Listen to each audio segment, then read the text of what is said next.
This is the Detroit Sports Podcast Network. I was trying to get it how I live. I want them dead presidents. I want to pull up, head spin, get it, get flat. I got 6 jobs, I don't get it. I don't get it.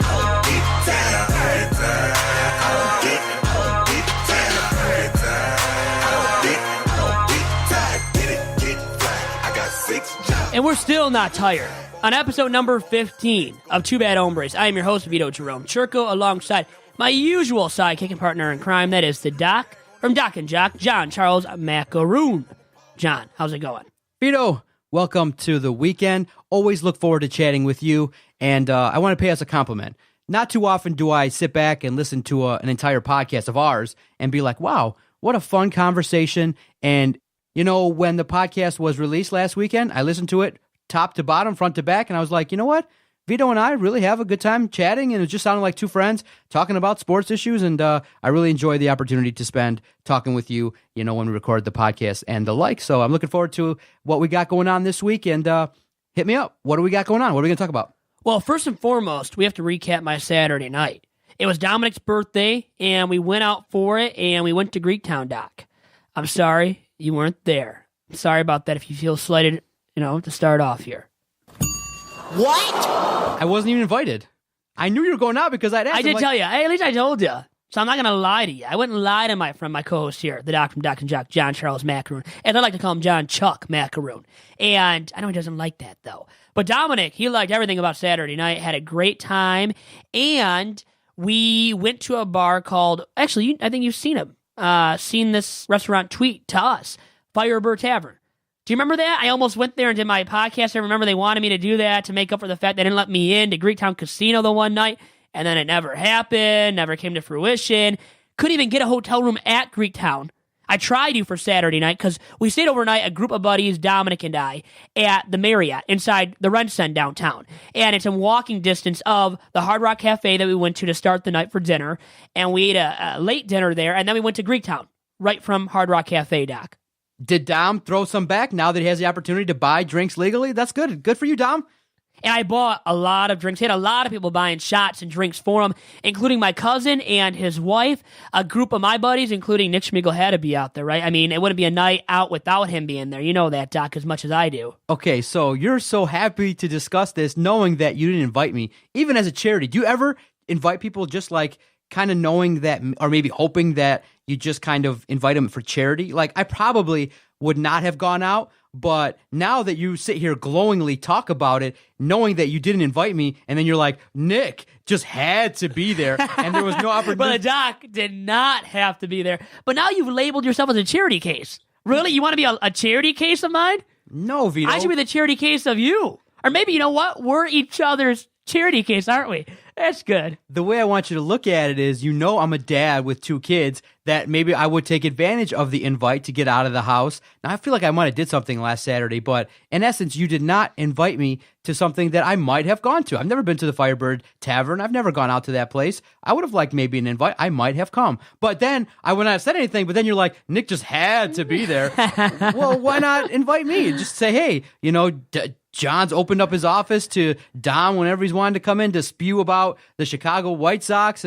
But I did take the time to wish Dom a happy birthday from my Facebook page, and which in turn, he replied, thank you, but fine. If you're not going to invite me, then I wasn't going to come anyway. Hey, it was because of Dominic. He said, I can't stand that mother effing John Macaroon, okay? So he told me he didn't want you invited. Come on, you know it's that. It's not me making the decision here. It was all about Dom. It was his night. Turning 21, first time legally drinking, by the way. He had threw a few drinks back in his day before turning 21. And I guess I can be a DICK. But guess what? My brother better not be calling me a dick anytime soon after all the money I spent on him. You know, I reserved the hotel room. Then my buddies paid up, but Dominic didn't have to pay anything.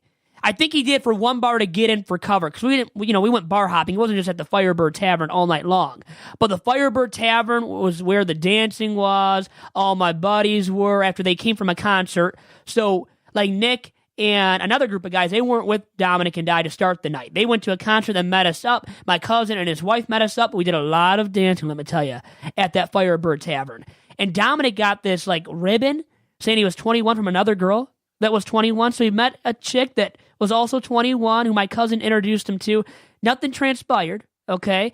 But Dominic, I think, was feeling lucky, was having a good time, was a little bit affected by the alcohol, I'll say that much, but he took a bunch of shots, drank a lot of beer, and I did as well. I had a good old time, and I was done. I think we were all done by the end of the night, and then we crashed, at the Marriott inside the RenCen downtown, where not all of us had a bed to sleep in. There were 7 guys, so 4 of us slept in the 2 beds that we had, that I paid for once again, and 3 of the guys slept on the ground. Luckily, because I did flip the bill, I was able to sleep in a bed.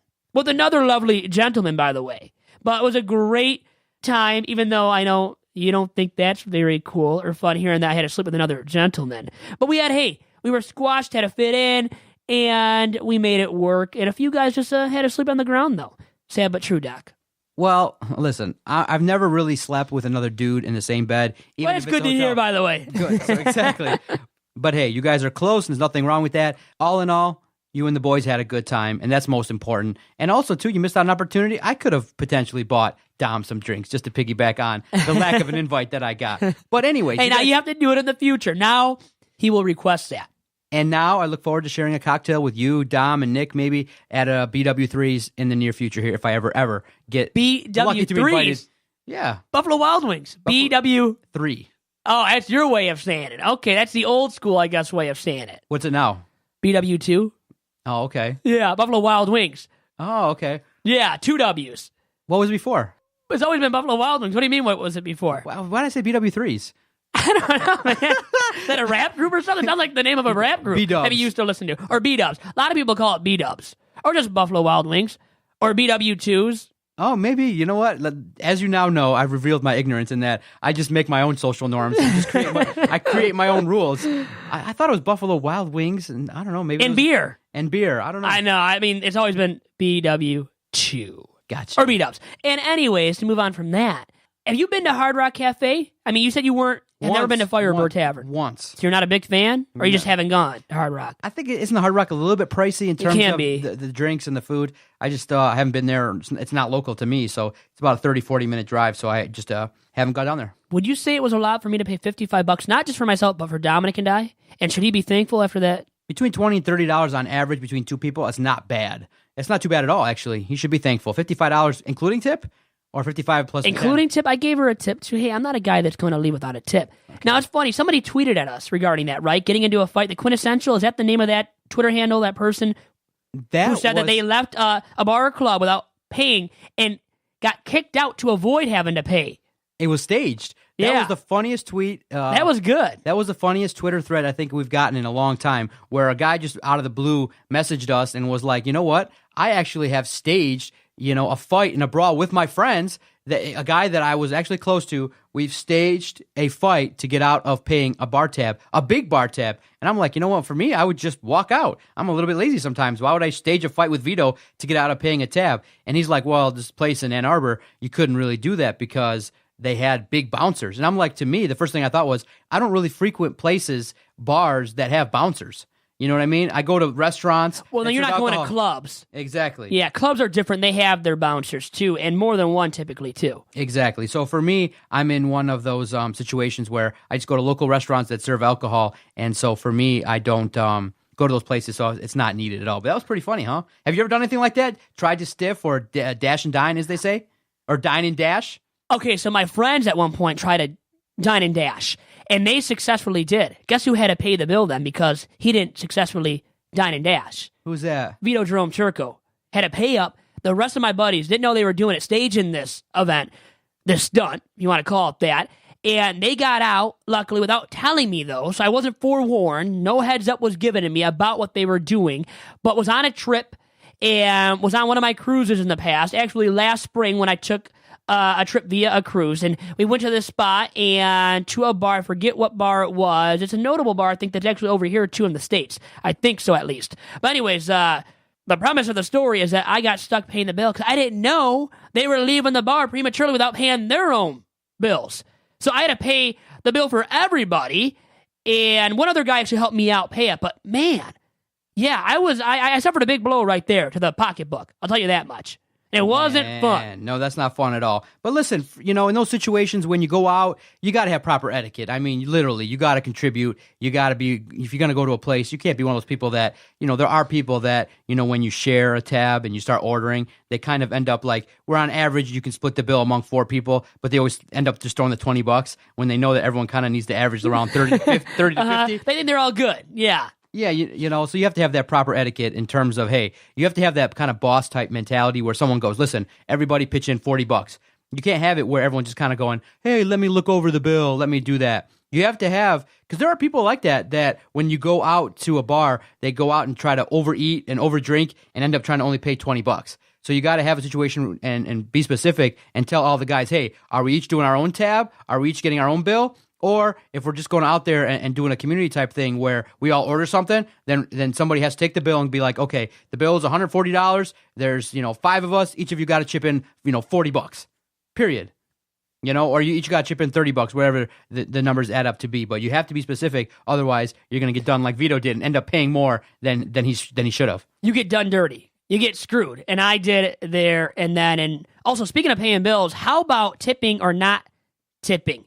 Have you ever barely tipped somebody something or not tipped at all? One time when I was young, maybe 18, 19, the service was so bad I left a penny at like a local joint because... A penny to prove a point? To prove a point. That it was that bad? Exactly. So I was in the situation where the service was so bad, the waitress barely checked on us. I ordered a coffee and got it like after the meal. It was such really obnoxious service that I just barely left a tip. I think I had a penny in my pocket. I just threw it out of my pocket just to leave. So I was just trying to, make a point that I wasn't really going to leave a tip, but I'd even leave a penny. But I've only had service that bad once. What do you think of somebody that doesn't leave a tip, as I have in the past? I haven't. I have to admit it. I'm not going to be a hypocrite and criticize somebody that doesn't leave tips when I haven't in the past. During my college years, was making diddly squat and didn't have any money really, so I had to be cheap, was ultra cheap. And I did a few times when at Leo's Coney Island in downtown Royal Oak, I forgot to or primarily decided on my own terms to not leave a tip to a waitress or two. Is that in bad taste? And how bad of taste is that for me? When I don't have much money and maybe a little bit drunk and not knowing the circumstances, a combination of things. But sometimes I just decided in my, on my own terms not to pay. Only a couple of times though. And trust me, I felt bad afterwards.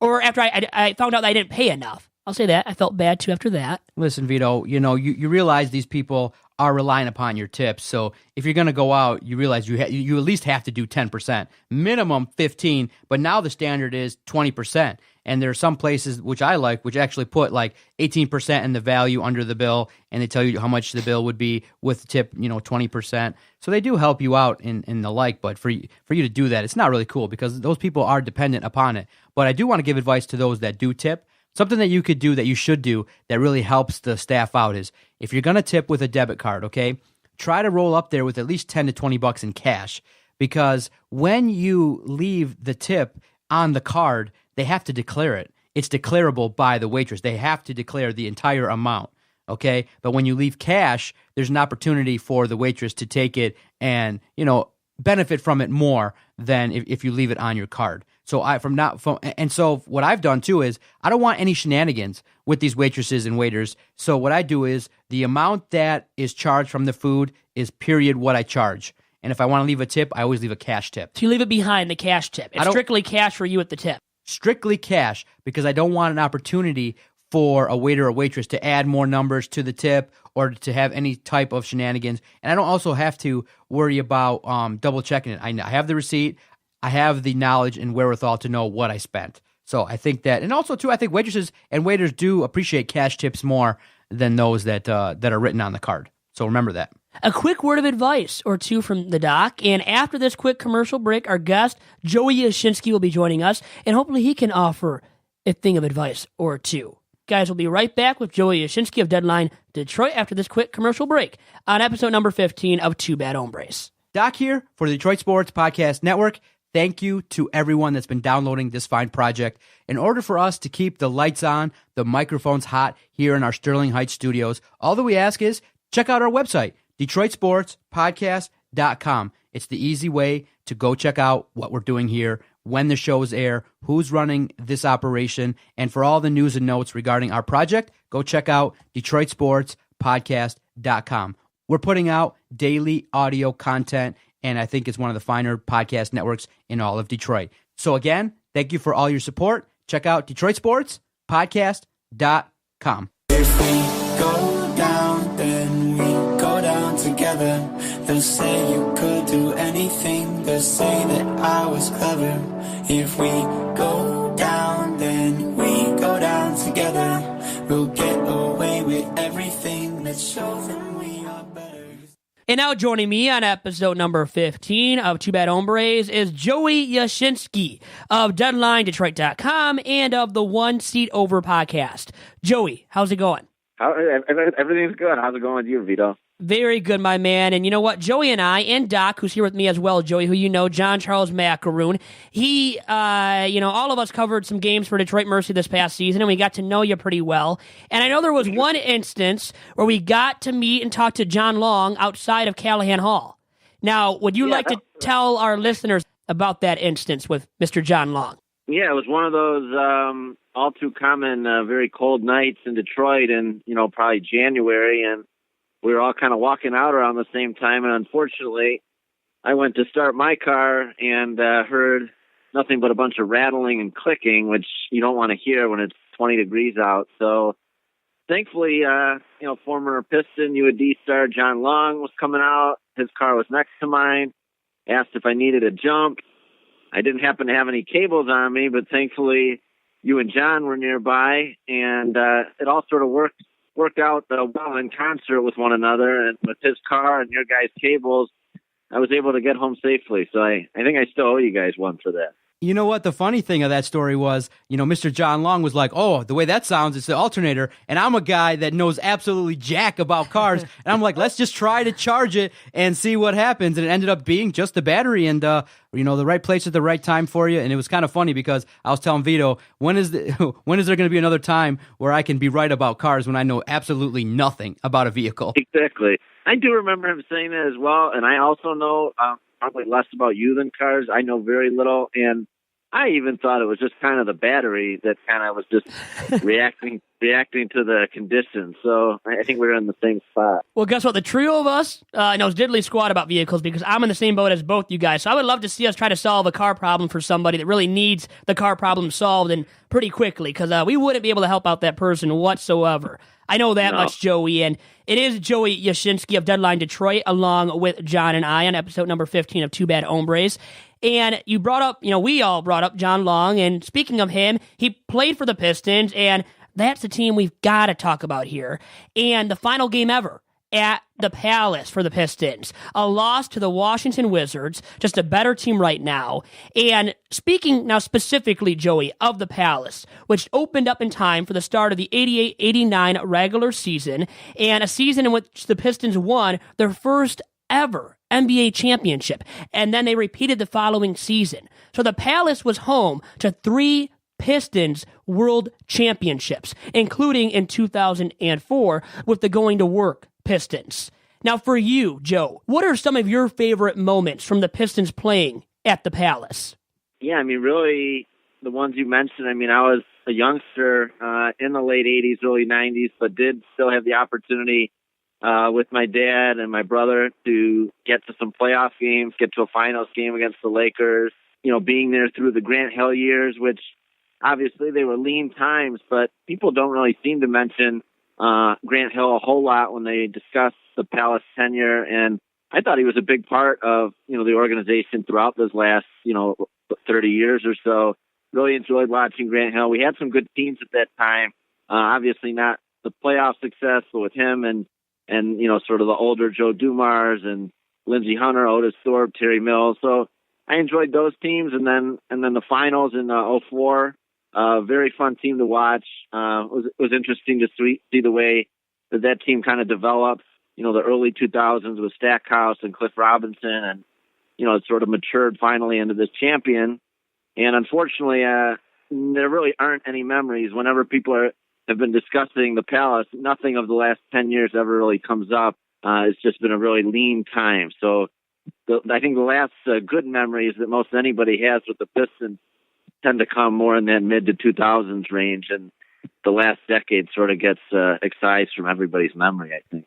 And for the Pistons in 04, that was the first time the Pistons had won a championship on their home floor, had clinched a world championship in Game 5 of the 04 finals. And then you have the 05 finals where they came so close against the San Antonio Spurs. And we all know the story about Rasheed Wallace not deciding to guard Robert Horry, Big Shot Bob, in Game 5 of the 05 finals. That is one of the most memorable moments for me, Joe, and of the negative moments for the Pistons at the Palace. How about you?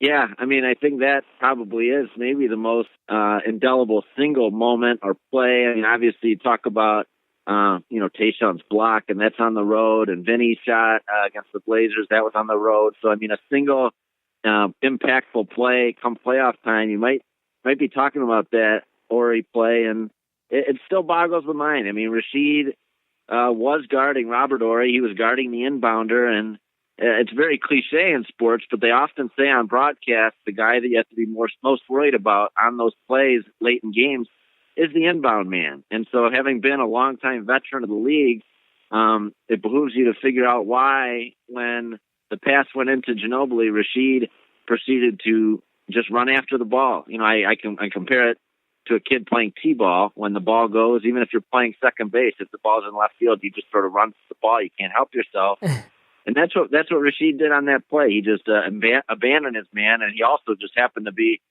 really the most clutch playoff shooter, if not, the last 25 years all time, which is Horry. And the Pistons probably win that championship. If they win that game, they go to San Antonio up 3-2. Even though they did fight valiantly, I don't think anybody really thought that they could go win 2 games in a row in San Antonio, which they didn't, obviously. And think about really quick if that team would have repeated, too, how well-known that team would have been and how respected it would have been. Because I feel like that 04 championship squad isn't as highly respected because they didn't win more than one title. Yeah, I agree. I think it does change the perception over time. You look at the Bulls and all the accolades that they've gotten over the years. And even the Rockets, they went back-to-back with Olajuwon. I think those are remembered a little more fondly. And it's not as if the Pistons were a flash in the pan. I mean, they made 6 consecutive conference finals, but I think it really does change your legacy if you win more than one.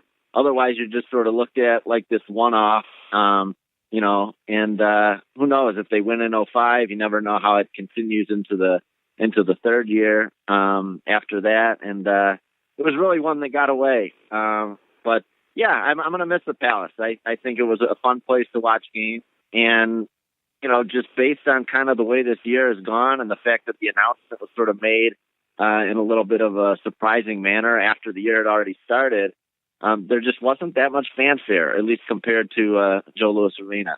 As opposed to what we saw on Sunday, where there was much fanfare for the closing of the Joe Louis Arena, many people have commented regarding what we saw on Monday with the lack of local television, with kind of how it was set up. Why do you think there was such a strong difference between the way the Joe Louis Arena was closed out versus the way the Palace was closed out on Monday? Yeah, such stark differences. It really was kind of interesting to see where the Red Wings threw this, it was basically amounted to a giant party, and there was this, post-game show that, they paraded all these former players on the ice. It was very well done.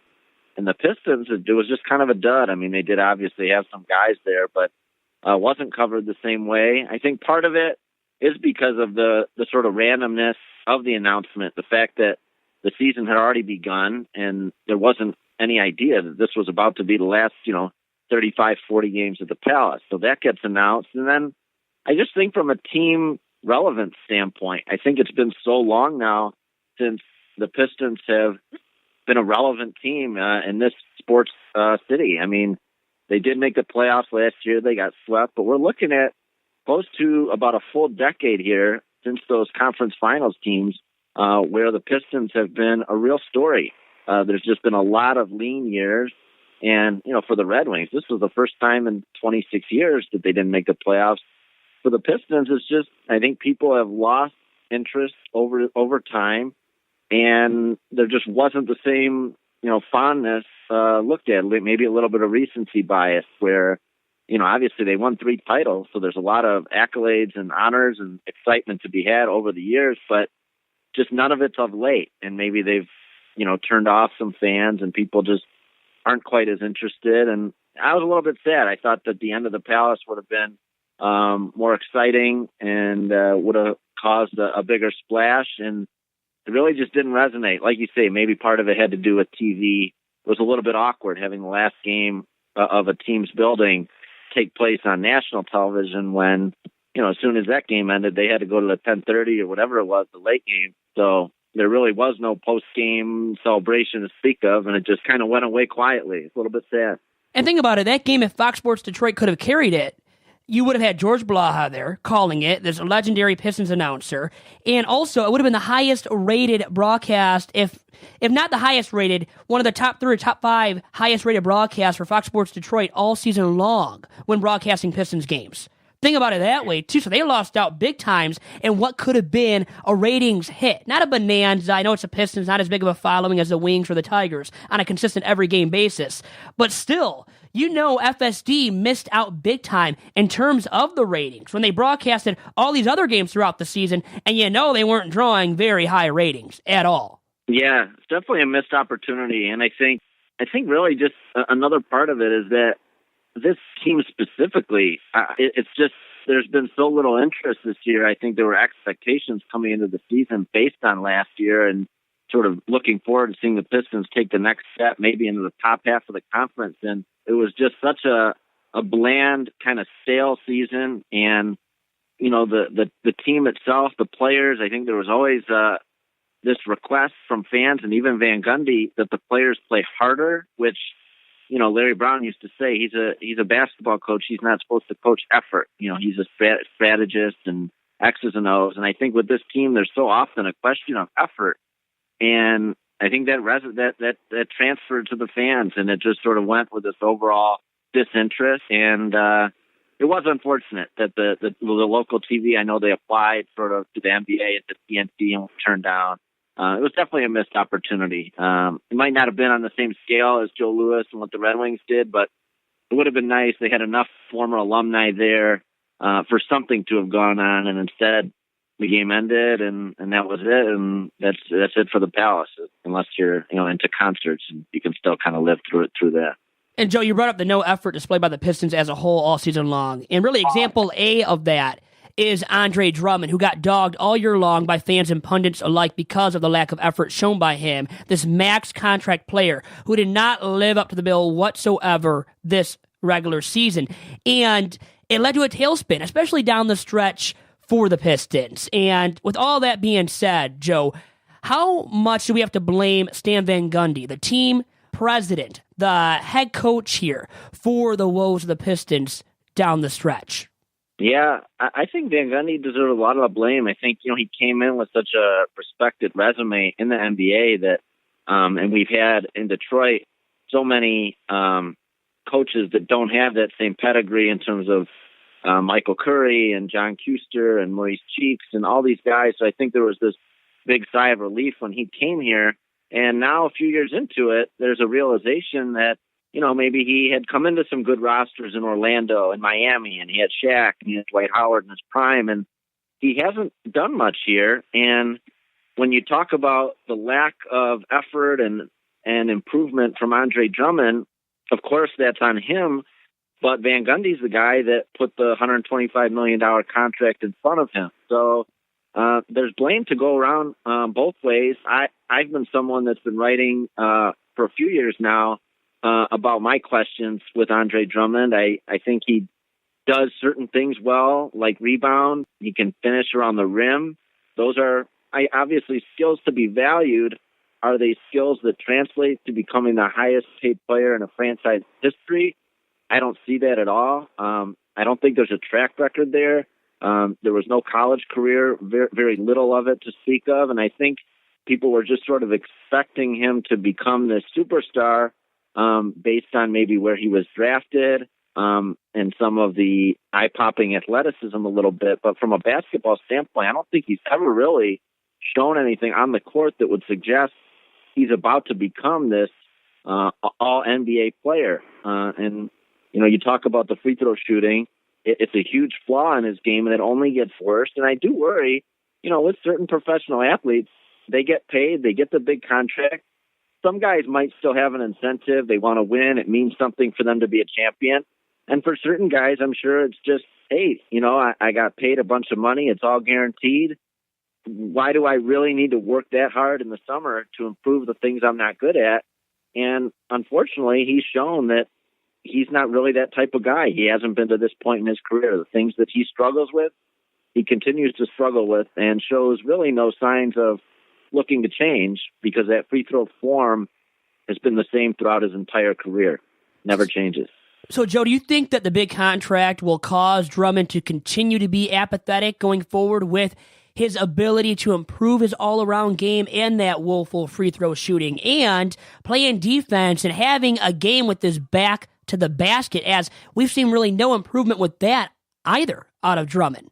Yeah, no improvement. And then I make the point of saying that, if you come into the NBA with no offensive game to speak of, no post game, no back to the basket move, it's not as if you just enter the league and magically gain those skills. There are certain things that people are good at in basketball and certain things that you're not.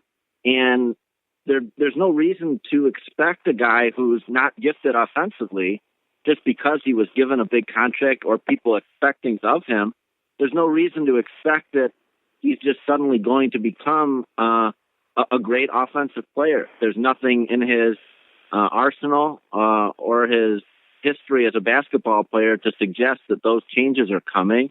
I think he's very well defined the type of player he is over his 5 years in the league. He's a guy that rebounds. If you play him 35 or 40 minutes, he'll get double-digit rebounds. He can finish around the rim pretty well. The effort is going to be there inconsistently. The free throw shooting is going to be horrendous. And the defensive awareness is not really something that you can compliment him for. I think that, due to his height and his athleticism, people have always expected him to be this shot-blocking presence, which he's not. So, nothing against him personally. I just have never really seen him as being this truly franchise-changing player. I think that maybe it was partially due to the fact that the team had been looking for a guy for a number of years. Greg Monroe really didn't do it, and Brandon Knight really didn't do it. And there were just these draft picks that weren't panning out, and here was a guy that showed a little potential. And I think that, the franchise just dumped the gun. I think there was overexcitement, and here they are. They're stuck with a guy who has a massive contract who I don't really know where you go from there. I think, they play Boban Marjanovic down the stretch. The team almost looked better with him on the floor. So it's not a very encouraging sign. Joey, great stuff. As always, you can check out his work at deadlinedetroit.com. Tell everybody where they can find you on Twitter. And for those that don't know what Deadline Detroit is, what is Deadline Detroit? And share with our listeners, what work do you guys do there? Sure. So Deadline Detroit, we're an online Detroit newspaper producing new content every day and, covering really all aspects of the city from politics and entertainment, the government, and I'm really the one that handles the sports beat. That's why I see you guys out and about at the various games. So, that's my gig over there. I do a podcast, try to get some fun guests on there, and that's my Twitter handle is one seat over. Still trying to kind of up my Twitter game a little bit. I'm more old school. I think, I'll just write the columns and then that's good enough. But nowadays you kind of have to do it all and play the social media game. So that's where we're at, and it's a fun site for we produce a lot of stuff, and hopefully people enjoy my work on there. So it's been good talking to you guys. You guys do a great job. Thank you very much, Joe. And that was Joey Yashinsky of DeadlineDetroit.com and of the One Seat Over podcast. Thank you very much for all the time, and we'll talk to you again soon. All right? All right, you guys be good. All right. Thank you, man. And back here on episode number 15 of the Two Bad Hombres podcast, I am Vito Churko. That is the Doc from Doc and Jock, John Charles Macaroon. John. How about that interview there? It was a really good segment there with Joey. Added a lot of insight about the Pistons. And, man, he really knows the Pistons. Like the back of his hand, it seems like, too. It was very interesting to talk about the Pistons and the closing of the two buildings. Again, you said it. Two different closings, two very different vibes. I just saw the ratings now. TNT, only 862,000 people watched it, as opposed to Raw, which got 3.5 million viewers. That's how bad the ratings were on TNT for Pistons Wizards on a Monday, which is absolutely a disgrace. And it speaks to how bad basketball is rated on television, because it is really a couple horse race. And people know that, okay, I'm going to follow the Cavaliers, going to follow the Golden State Warriors, San Antonio Spurs, and everybody else isn't getting that much attention. 862,000 people on a Monday national game, as opposed to 3.5 million people watching wrestling on a Monday. For something that's fake. Listen, sports entertainment. Listen, we talk about You talked about it last week, too. You've noticed a lot of GIFs on our Twitter page at Detroit Podcast. Don't you dare mess with wrestling, or you might be seeing a power bomb through this table here, through all our equipment. I might lose my job if I talk disgracefully of wrestling, and you love it. I don't. I love basketball a lot, but the ratings, Doc, prove that people aren't watching it right now. And it's going to be the lowest rated season ever, or one of the lowest rated ever, for ABC and ESPN, TNT. I think all of the three major sports networks that carry NBA action right now are seeing some horrible ratings. And because there is no parity in the NBA whatsoever, and for Monday night's game with the Pistons, last game ever at the Palace, it's because the Pistons aren't relevant. It's about the product on the floor. And guess what? They weren't drawing anybody at the Palace all season long. And my question for you, to piggyback on that, Doc, is how many fans do you think that the new Little Caesars Arena will draw on a regular basis for the Pistons? It all depends on the winning. I mean, early on, people are going to want to see what the Pistons have to offer, but the ticket prices are going to dictate how many fans go out there. If they're in the neighborhood of like, $30, $40 where they were like $15, $20, I think that the product that they have, if they have Andre and Reggie Jackson on the team, I'm not going to pay money. I'm going to look for freebies. How many games did you watch of the Pistons this year, honestly? I watched a lot of the Pistons games because I'm a fan and I'm a fanatic. But how many of the games was I actively involved in and tweeting all the way through? Maybe 5. I just kind of passively watch them. It's just, and the final game, I can admit, I didn't watch any of it because wrestling was on, and I just didn't think wrestling is bigger and more important to you than the Pistons, a hometown team. The team didn't make the playoffs, and a team led by Reggie Jackson, Andre Drummond, who don't put in effort, strong effort, night in, night out. It's not a team that I'm really going to invest in too much. And I was really disappointed with how the Pistons played this year and how they really, down the stretch, didn't do a whole heck of a lot to fight for the postseason. And, Reggie Jackson was injured all year. They shut him down. But when I think about the Pistons, I'm Team Tank. I'm the president of Team Tank. I really feel like they should bottom out and try to get a top 5 draft pick. I know many people will say there's no guarantees that if you tank that there will be success, but there is no way for the Pistons to turn it around without a superstar. There is no championship hope, and I don't know if they are failing to realize it. But Vito, I want people to know, my thinking is, without a superstar, there is no hope for a championship. You just can't win one. You have to have, you can win one every 20 years like the Pistons did, winning 89-90 and then winning in 2004. But, the going to work Pistons, the bad boy Pistons was a strong era. But, the Pistons had success building a team. But nowadays, it's a superstar league. You can try to build a team, and like the Pistons have tried to do, but in my opinion, I think the fans are upset with the Pistons because they don't have hope that they can win a title, and it's just because of the fact that they're void of a real superstar. And now, Doc, do you agree with me with this sentiment that the Palace would not be nearing the end or ending as the home court of the Pistons if it wasn't for the move downtown to move into Little Caesars Arena? Do you agree with me that they wouldn't be closing the doors of the Palace for Pistons home games if it wasn't for Little Caesars Arena being located downtown? What do you think about that sentiment? I think the Palace is so nice, doesn't get its proper due. It's a great facility, great venue for watching a game. And nobody has talked about it, given its due respect, and now it's going away with a whisper. And it is not a proper send-off for the Palace. It really isn't, in my opinion. And once again, I think they're moving out of the Palace to Little Caesars Arena solely based on the fact that it is located downtown Detroit. If it wasn't in downtown Detroit, they wouldn't be moving out of the Palace. There'd be no need to do it. Tom Gores obviously wants to do business with the Illich companies, and there's a lot of money to be made. And when you have a situation where you can have the team downtown, I think that was the move. That's why you brought in Arm Tellem to the organization to facilitate this move. This was planned. I don't think you just haphazardly go into a building. They wanted to do it to also profit. It's a money deal. I don't blame Tom Gores for doing it. I'm happy he's doing it. I think there's a strong chance for this to be a success, but I'm just not confident that Goris knows and has put his trust in the right people to help the Pistons. And they just make me upset talking about the Pistons because it's an organization that really could be further along, and they just, they're trying to spin their wheels, trying to get talent, but it's just not a team right now that's their momentum, their stock is down. And to announce a move as the season already had progressed, that was shoddy on the Pistons' part too. And Joey Yashinsky, our guest on this episode of the podcast, brought that up as well. And I agree with Joey full-heartedly that if you knew you were going to move out of the Palace into a new arena, to Little Caesars Arena, why not announce it before the season even had started? So I have a problem and a big-time beef, let's say, with the Pistons because of that, too. A team, an organization that I really love and respect, even more than the Wings. I really get into basketball a lot more than the Wings, and the Wings get that proper send-off on Sunday, and the day after, the Pistons get nothing pretty much with their Palace send-off. Vito, there is an airline that has caused the entire internet to go crazy. United Airlines last week, unbelievable. I cannot believe how poor United handled this whole scandal with, removing a passenger from their flight. It's one of those things where you look at it and you go, are you serious? This whole notion of overbooking, and for those that don't know, if you haven't seen the video, go check it out.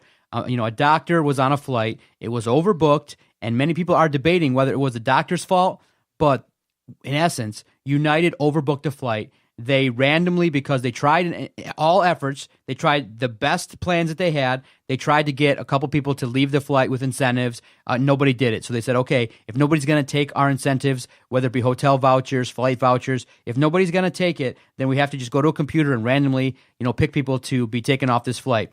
Well, a doctor was, randomly picked, and he said, no, I'm a doctor. I got rounds. And so United said, okay, we're going to call the police. The police were forceful, and they removed him, and many people took videos, and he was injured. The doctor was injured. Now, the way I look at it is, I'm going to look at it from both sides.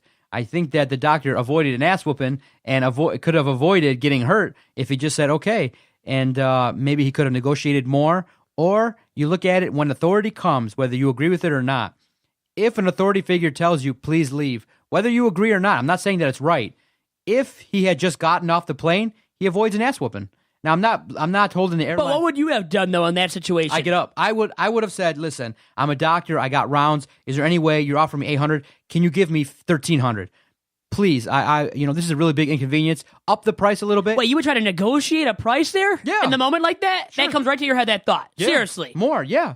But how about you as John Charles Macaroon? As a psychologist, how would you have handled that situation? Overall, I'm getting off the plane because I'm a guy that follows rules. I'm not into drama, and I would be one of those people that would be screaming like a girl going, oh my God! That'd be good for the podcast. Record it. Yeah. Snapchat it, Periscope it. No. I'm drama free. I'm not into big paydays like that. I want to earn my money. But the way I look at it for the doctor is he could have negotiated more. He could have maybe got $1,500 and a free flight anywhere else. But United to respond that way is horrible. I think I read that they lost like billions of dollars already in company value just off of this negative PR. Isn't that horrible? Just that and then the response from the CEO was absolutely like void of any emotion, void of any sympathy until the next day when people were like, what kind of response is this from the CEO? And it's just a scenario when you look at it, you go, wow, can you really treat your customers that way? And this day and age in 2017, they really overbook flights and decide to rip people out of their seats if they don't follow. You can't do that. I think what has to happen, Vito, is in 2017, 2018, legislation has to be introduced to cancel the policy that airlines can overbook flights. That you solve the problem. If you book a flight, if a flight's going to take off and you sell it to the capacity, that's it. And if people don't show up, hey, when people don't show up to my practice, I don't get paid. Period. I don't overbook. I don't double book people. I don't triple book people. I don't do that to people. If you come, I get compensated for the work I do. If you don't, it's done. Very shoddy on the part of United Airlines, definitely. And in this social media age, they got exposed. There's no way of getting around that. They got exposed, and they're going to lose some money, lose some customers, and all of the above, Doc. And the thing is now United Airlines has come out and said this, that the controversial flight was not overbooked. But doesn't that look worse by saying that it wasn't overbooked? So why did you pull the guy out of his seat then if it wasn't overbooked, right? Exactly. I don't get that. That's contradicting yourself and what really happened. And when we're in this social media age, as we are, you're going to get exposed for what really happened and for the true reason or reasons for why an incident like that did occur when it shouldn't have. And now United Airlines has to pay and is with the PR hit because it's a major PR nightmare for United Airlines, Doc. It's horrible. It's one of those things where the customer is always right, and that's how you treat your customers. Seriously? And okay, let's just say that this guy doesn't want to leave his seat, okay? He's an angry curmudgeon. He doesn't want to leave his seat. You then stand there and start upping the price to everybody. Say, listen, if you're willing to take $1,000 right now, $1,500 at the most, you say, okay, $2,000, and then you start going with the list. You would find people to leave if you give them you would find people to leave if you up the ante and you give them expenses, all expenses paid trip somewhere. So for them to handle it this way is the worst way to handle it. But in essence, though, if you're the doctor, you had an opportunity to not have this happen. I'm interested to see if there's going to be a lawsuit, if the doctor is going to get compensated for this from the airline. But it is a tough thing for this doctor because he was harmed. And so I'm a type of person that responds to authority. If somebody stands over me that says, that has the label police on them, and they say, sir, get out of your seat, I'm going to argue and complain and bitch later, but I'm going to argue and complain via social media after the fact.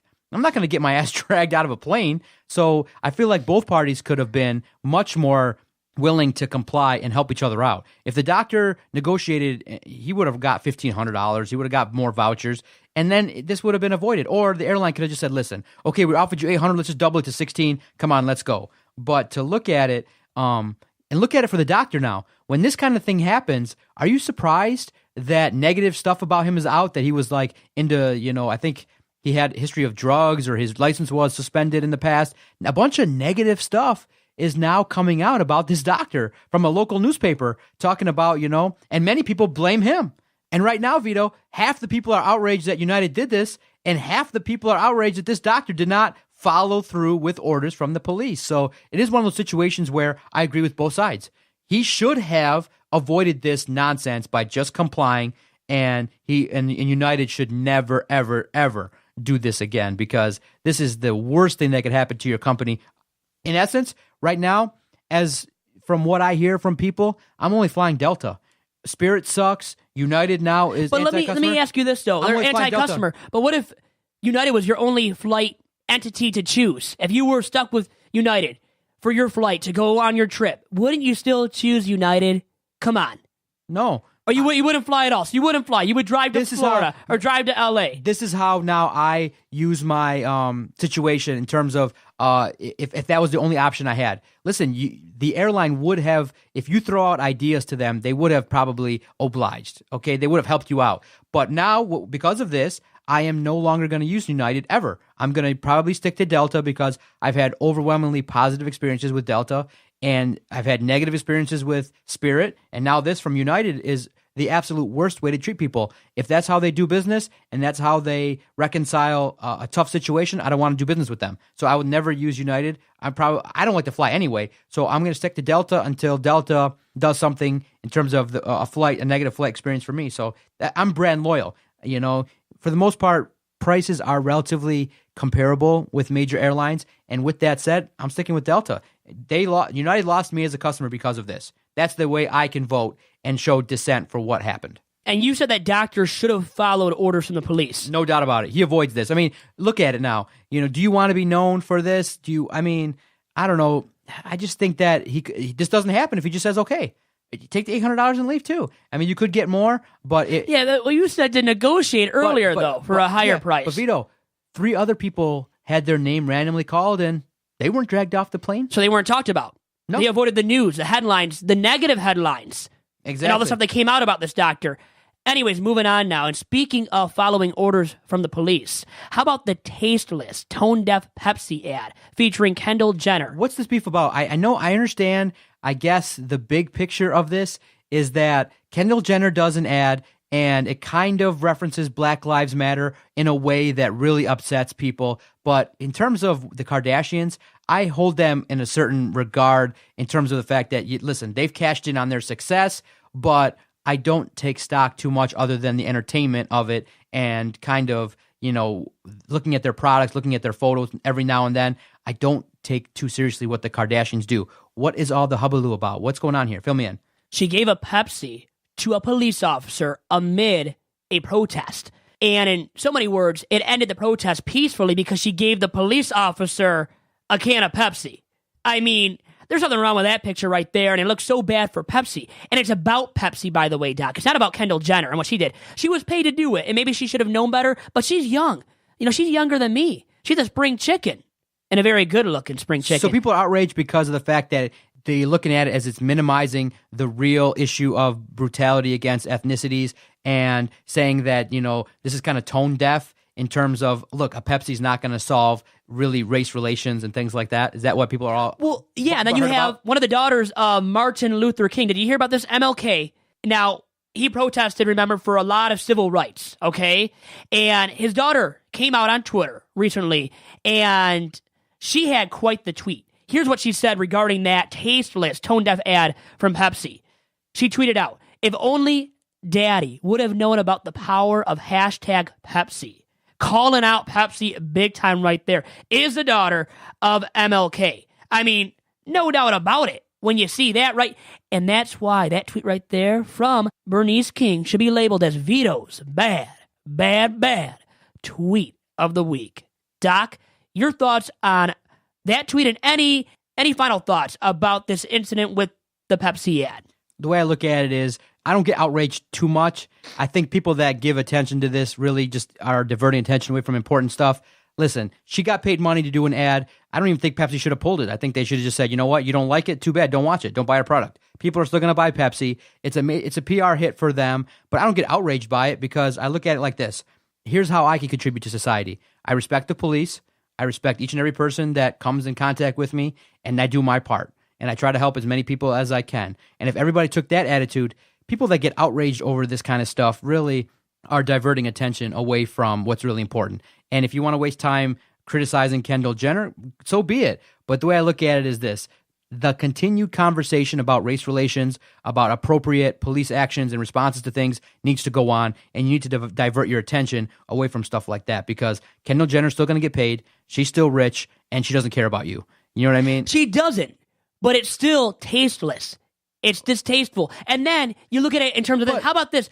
How does that reflect upon Dr. Martin Luther King Jr. and what he had to go through to get rights for African Americans, all the protesting, all of that? And there was some police brutality involved during all that time. But what does he had to deal with all that? Have to do with all that? It's just, they were trying to send the message that, hey, a Pepsi is something, obviously, Pepsi is not going to help race relations. But the point of the commercial is, look, we can all be together, and look, I'll extend an olive branch, whether it be symbolized through a can of Coke or a can of Pepsi. It's symbolized through, hey, listen, I'm going to give you something that's enjoyable. Obviously, it wasn't meant to say, hey, yeah, we're going to, improve race relations, or we're going to, deny or minimize the impact of negative police work. No, and it doesn't minimize the work of Dr. Martin Luther King. Here's how I look at it. If you don't like the video, you don't like it when it comes on, turn it off. I've seen it once. I go, oh, what's this about? Oh, okay. And I move on. Okay, now if I'm championing the position of race relations, I go, ugh, it's another thing that she got money for. What a waste. And I move on. And I go about my business of continuing to educate people about proper police training, continuing to educate people on how to handle police interactions. It literally would affect me for 45 seconds of the time that I look at it because I don't give it no judgment. I go, oh, Pepsi paid her. What a waste. Move on. That's how you see. The way I look at it, Vito, is the marketplace should dictate it. If people like the ad, you continue to buy Pepsi. You don't like the ad, don't watch it. Just, make your comments and move on. But to have outrage, they made a decision. They wasted their money. They gave it to Kendall Jenner. I move on. Like I said, I've thought about it for all of a minute. And now 4 minutes talking about it with you. But see, the people that had relatives that had to deal with those negative race relations with police via protesting, then they need to focus and on all those marches that Martin Luther King Jr. and his colleagues took and involved themselves in. Then any minute of they're going to think of this negatively, and they have the right, though, to display public outcry. I'm saying they have the right to speak their mind about this issue. Sure. When you're Bernice King, and your father went through all the crap that he did, marching and protesting for civil rights. Yeah.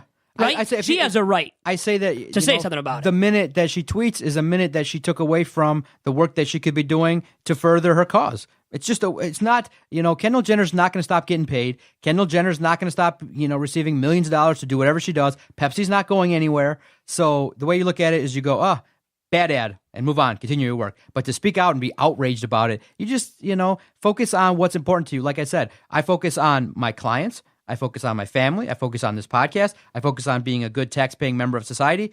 And outrage is left for, when you see something overtly done by somebody oppressing somebody else. But an ad from a soda company does not probably reach out to the level of outrage. You can voice discontent, you can voice your opinion on it, but the word outrage for a Pepsi product, I think, is overrated, and I think it's an overreaction. You're not outraged. I'm only No. a bit outraged. No. And you know what? You're focused on making this Detroit Sports Podcast Network as fine as possible. That's what you're telling me here. And I should be too, right? Is what you're telling me. And I am, but I also have to hear the viewpoints and perspectives of others. And that's why I'm mindful of that and Bernice King and what she had to say about this incident via Twitter.